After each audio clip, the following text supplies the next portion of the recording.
Hi friends, अस्सलाम वालेकुम। कैसे हैं आप सब? उम्मीद करती हूँ ठीक होंगे, खैरियत से होंगे। आपकी दुआ से हम भी एकदम ठीक हैं। चैनल पर अगर नए हैं तो चैनल को सब्सक्राइब कर लें, लाइक करें, शेयर करें, फॉलो करें। और अभी मैं जा रही हूँ बाहर। कहाँ जा रही हूँ? अभी एक न्यू मार्ट हुआ है स्टार्ट थोड़ा मेरे घर के करीब, तो मैं इसी को चेक करने जा रही थी। मतलब जैसे होता है ना, अपना चेज़ हो गया, इम्तियाज़ हो गया, मैंने सुना है, मुझे पता नहीं, मैं कभी गई नहीं, तो मैं आज जा रही हूँ फर्स्ट विज़िट पे। तो चलें अभी मेरे साथ और चेक करके आते हैं कि कैसा मार्ट है और कैसी चीज़ें मिल रही हैं। अच्छा, फिर मैं आ गई थी इस शॉप पर और यहाँ आकर मुझे पता लगा कि ये कोई प्रॉपर मार्ट नहीं है। ये एक चाइना की आइटम्स की शॉप है जहाँ पे चाइना के कुछ आइटम्स आए हुए हैं और ये बहुत ज़बरदस्त शॉप थी। हर चीज़ जो है ना यहाँ पे 200 रुपीज़ में मिल रही थी।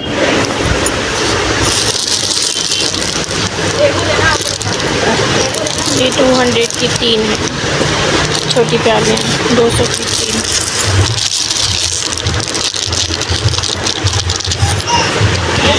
और ये छोटी प्लेट्स भी 200 की 3 है, 200 की 3। बाकी जो बड़ी हैं मीडियम साइज़ की, ये एक है 200 रुपये की। और यहाँ पे घर के सामान के अलावा ज्वेलरी भी थी काफ़ी सारी, जो बड़ी अच्छी लग रही थी और मुझे ठीक लगी कि हाँ 200 रुपीज़ के हिसाब से यहाँ की ज्वेलरी भी बिल्कुल सही है। और ये बैंड्स के कुछ पैकेट्स थे। ये मल्टी कलर में एक पैकेट था। ये वाला मैंने लिया पोनी टेल बनाने के लिए, जो बैंड्स होते हैं, ये वो वाले बैंड थे। ये डार्क कलर्स के थे, सारे डार्क शेड्स थे इसमें। और ये वाइट, ब्लू एंड ब्लैक में एक पैकेट था, अलग अलग, मतलब अपने हिसाब से इंसान परचेज़ कर सकता है। तो ये बड़े मुझे सही लगे 200 रुपीज़ के, और उनकी क्वालिटी भी बहुत अच्छी थी। ये कैचर थे, ये 12 कैचर थे और 12 कैचर जो थे ये 200 रुपीज़ के थे और क्वालिटी भी अच्छी थी। तो और यहाँ पे ये एक फैंसी कैचर्स भी रखे थे जिस स्टोन वर्क वाले ने, ये भी अच्छे थे। अच्छा, मार्केट में थोड़े से महंगे हैं, 200 के नहीं है, तो ये यहाँ पे 200 के मिल रहे थे। सारी चीज़ें सही थी, बस वही बात है ना, हर इंसान सोचता है कि अच्छी चीज़ मिले, ऐसा ना हो कि सेल का नाम है और 200 बोल दिए और चीज़ की क्वालिटी अच्छी ना हो। लेकिन यहाँ पे क्वालिटी अच्छी थी। और यहाँ पे ये पिंक कलर का जो है ना, मुझे पैकेट ये बहुत अच्छा लग रहा था अपनी बेटी के लिए।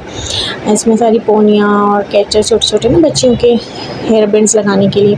लेकिन मेरी बेटी के तो सर के बाल अभी इतने भी नहीं हैं कि ये चीज़ें यूज़ की जा सकें, तो मैंने वापस रख दिया। लेकिन इंशाल्लाह बड़ी होगी तो तब ले लेंगे। और बस यहाँ पे बहुत सारी ज्वेलरी थी, सब कुछ था। और एक अच्छी बात मुझे यहाँ पे ये लगी कि जो है ना, बाज़ जगहों पे मैंने ऐसे देखा है कि जैसे $1 शॉप की अगर मैं बात करूँ, कुछ $1 शॉप पे मैं गई हूँ, ऐसी थी कि $1 शॉप के प्राइस में ना कुछ चीज़ें ऐसी थी जो उतनी प्राइस की नहीं थी और बिल्कुल ही लोकल थी, या बिल्कुल उससे सस्ती मार्केट में कहीं भी आपको मिल जाएंगी, किसी भी बाज़ार वगैरह में। तो वो चीज़ नहीं थी। मुझे ये चीज़ यहाँ पे अच्छी लगी कि अगर 200 की कोई चीज़ दे रहे हैं तो वो वाकई 200 के हिसाब से थी।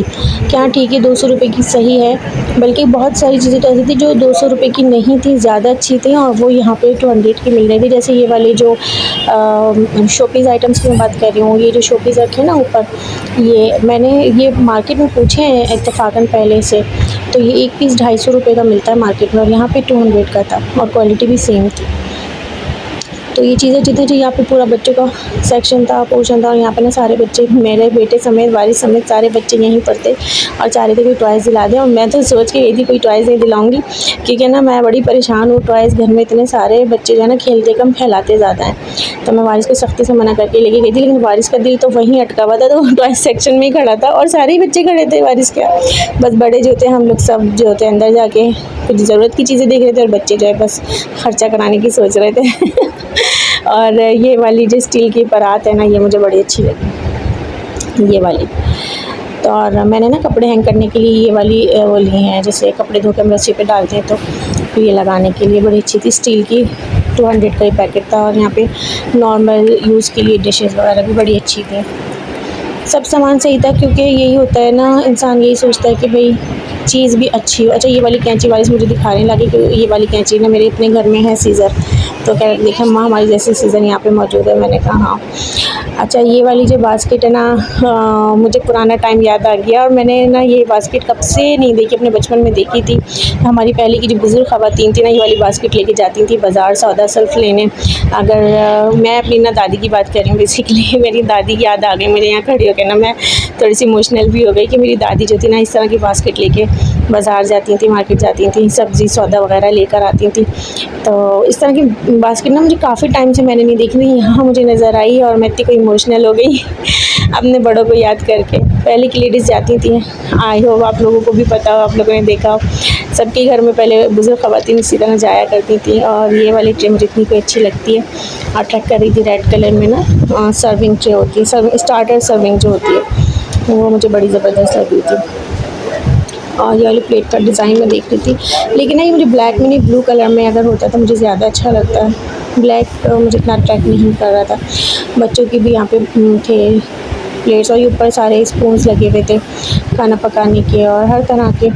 तो ये सब चीज़ें ना, वही बात है कि मैं देख रही थी कि हाँ सब चीज़ें अच्छी हैं। वारिस से पूछी थी ये वाली ले लूँ या वो वाली लूँ, क्या करूँ कभी कभी मैं खुद भी डबल माइंडेड हो जाती हूँ, चीज़ें इतनी परचेज़ करती हूँ। वारिस बच्चा वो क्या बोलेगा, कह रहा अम्मा जो अपनी मर्ज़ी ले लें यार।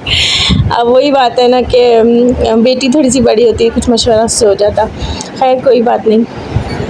और बस यहाँ से सामान वगैरह हमने कुछ परचेज़ किया ज़रूरत का, और मैंने कह दिया था वारिस से कोई भी मैं एक्स्ट्रा सामान नहीं लूँगी, बस ज़रूरत का ही सारा सामान लूँगी। और ये लेके बस अब हम माँ बेटे जो हैं वो आ रहे हैं घर की तरफ, और घर में जाना है जल्दी, इसलिए मैंने जल्दी जल्दी जो कुछ लेना था ले लिया, क्योंकि मैं घर आके बनाऊँगी पराठे। मूंग की भुनी दाल मेरे पास रखी थी, तो मैं सोची थी घर जाके बच्चों के लिए बनाएंगे पराठे, तो बस फटाफट निकलना था। और बस आते ही मैं लग चुकी हूँ अपने काम में। थोड़ी देर बाद ही मैं बना रही हूँ दाल के पराठे। ये है दाल, और बस ये बच गई थी दाल, पहले की रखी थी, तो फिर मैंने कहा चलो आज इसके पराठे बना लेते हैं, दाल को इसी तरह हम यूज़ कर लेते हैं।